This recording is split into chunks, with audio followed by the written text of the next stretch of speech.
नमस्कार, आपण पाहता हिरकणी न्यूज. हिरकणी न्यूज प्रत्येक क्षण ताज्या घडामोडी आणि महत्त्वाच्या प्रत्येक बातमीसाठी नेहमी तत्पर. स्वर्गीय सारे पाटील यांच्यासारखे नेतृत्व सहकाराला मिळाल्यास सहकारातून समृद्धी. सहकार व बँकिंग क्षेत्रातील तज्ज्ञ अभ्यासक विद्याधर अनास्कर यांचे मत.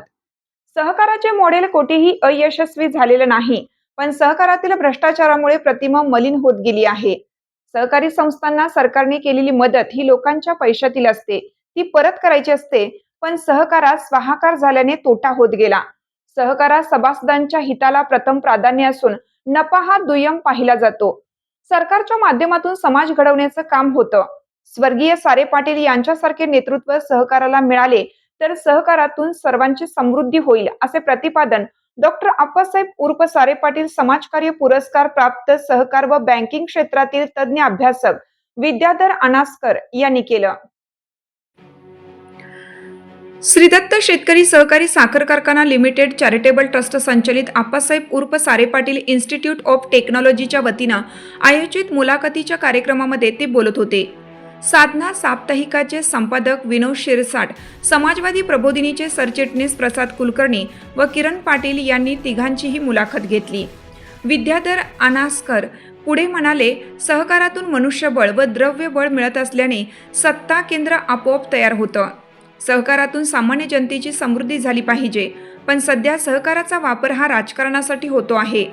प्रसार माध्यमांनी सहकारामधील राजकीय लोकांच्या वरती लक्ष न देता सभासदांच्या हितावर लक्ष दिलं पाहिजे.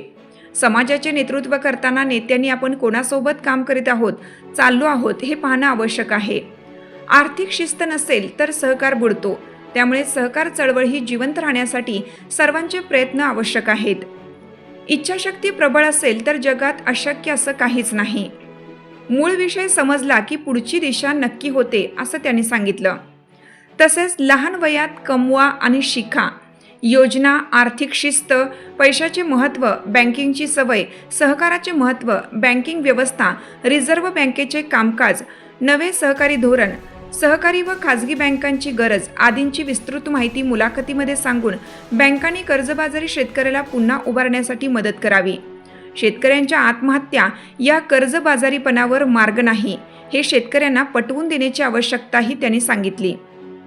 डॉक्टर आप्पासाहेब उर्फ सारे पाटील समाजभूषण पुरस्कार प्राप्त डॉक्टर अरुणा रॉय यांचे सहकारी शंकर सिंग म्हणाले, माहिती अधिकार कायदा तयार होत असताना अनेकांनी विरोध केला. हा कायदा लागू होऊ नये असे मोठ्या कंपन्यांच्या बरोबर राजकारणी लोकांनाही वाटतं. त्यासाठी माहिती अधिकार कायद्याला संपवण्याचे कारस्थान होत आहे. देशामध्ये प्रश्न विचारणाऱ्या 150 वर लोकांच्या हत्या झालेल्या आहेत. राजकारणामधून सुंदर स्वप्न पाहिले गेलं, पण लोकांनी पाहिलेलं स्वप्न पूर्ण होत नाही असं दिसून येते. राजकारणामध्ये प्रचंड मोठ्या प्रमाणात गडबड होत असून ही व्यवस्था बदलायची असेल तर राजकारणात चांगले लोक येणं गरजेचं आहे. पुरी व्यवस्था बदलण्याचे आवाहन आपल्यासमोर असल्याचे सांगून शंकर सिंग यांनी डॉक्टर अरुणा रॉय यांच्यासोबत केलेल्या कामाचे अनुभव, माहिती अधिकार कायदा, किसान मजूर शक्ती संघटनेचे काम, बेअरफूट कॉलेजमधील प्रयोग अशा विविध गोष्टींची माहिती दिली. हवामान अभ्यासक पंजाबराव डक यांनी निसर्गामधील होणाऱ्या अनेक बदलांच्या माध्यमातून हवामानाचा अंदाज तसेच पावसाचा अंदाज कशा पद्धतीने व्यक्त करता येतो याची अनेक उदाहरणांसह विस्तृत माहिती सांगितली. विद्यार्थ्यांनी व श्रोत्यांनी विचारलेल्या अनेक प्रश्नांची उत्तरे तिन्ही वक्त्यांनी समर्पकरित्या दिली. प्रारंभी प्रमुख पाहुण्यांच्या हस्ते दीप प्रज्वलन व प्रतिमा पूजन झाले. स्वागत व प्रास्ताविक कुमारी भक्ती पाटील हिने केलं. पाहुण्यांची ओळख कुमारी अनुजा पाटील हिने करून दिली. प्रमुख पाहुण्यांचा सत्कार करण्यात आला.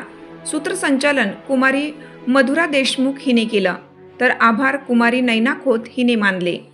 यावेळी दत्त कारखान्याचे मार्गदर्शक संचालक उद्यान पंडित Ganpatrao Patil, chairman Raghunath Patil, vice chairman Sharadchandra Pathak, कार्यकारी संचालक MV पाटील, सचिव अशोक शिंदे, शिरोळचे नगराध्यक्ष योगिता कांबळे, उपनगराध्यक्ष पृथ्वीराज सिंह यादव, मुख्य अधिकारी निशिकांत परचंडराव, डॉक्टर महावीर अक्कोळे, पापा पाटील, अंबादास नानिवडेकर, मयूरभाई, गुंडाप्पा पवार, शेखर पाटील यांच्यासह कारखान्याचे सर्व संचालक, संचालिका, इन्स्टिट्यूटचे प्रिन्सिपल, सर्व विभाग प्रमुख, शिक्षक आणि विविध शाळांचे विद्यार्थी मोठ्या संख्येने उपस्थित होते.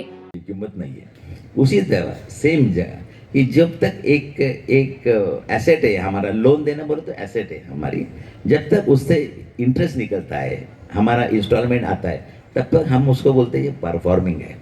मी एक छोटीशी गोष्ट सांगतो तुम्हाला. NPA बिनपे तुम्हाला पण येईल आता अभ्यासामध्ये. एखाद्या माणसाला तुम्ही उसने पैसे दिलेत, तो मनुष्य रोज तुम्हाला भेटतो. रोज भेटल्यानंतर तुम्हाला काय वाटतं की माझे पैसे सिक्युरिटी आहेत, रोज मला भेटतो, नमस्कार करतो.